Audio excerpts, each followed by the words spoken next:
Kasado na ang Thrilla in Manila Part 2 kasabay ng anibersaryo ng tapatan ni Muhammad Ali at Joe Frazier sa Big Dome. Kabilang sa mga sasabak ang ilang Pinoy boxers. Nasa frontline ng balitang yan si Ian Suyu. Isang tulog na lang, Thrilla in Manila na. Pero bago ang sagupaan, sumalang muna sa weigh-in ang mga lalahok sa historic Box Fest.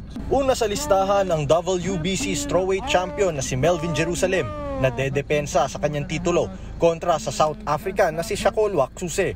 Ready na tayo kasi yung mga Pilipino naka-ready na rin sila na manood sa laban natin. Sobrang saya ko lang kasi hindi ko inaasahan na kahit mali tayo pero ngalan na world champion tayo. Isa rin sa inaabangan ng apo ni Muhammad Ali na si Nico Ali Walsh na lalaban sa Thai fighter na si Kitisak Clinson. I know my grandfather would be really proud that I'm, touching part of his legacy and creating my own.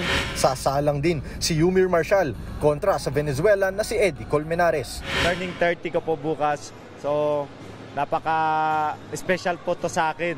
Yung Thrilla in Manila 2, natapat pa sa birthday ko. Bahagi ito ng 50th anniversary celebration ng original Thrilla in Manila ni Muhammad Ali at Joe Frazier noong 1975.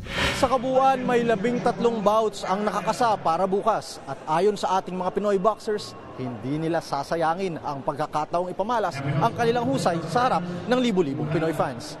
Nagbabalita mula sa frontline, Ian Suyu, News 5. Mga kapatid, Cheryl Cosing po. Maging maalam at may pakialam sa mga napapanahong issue at headlines. Mag-follow at mag-subscribe na sa social media pages ng News 5.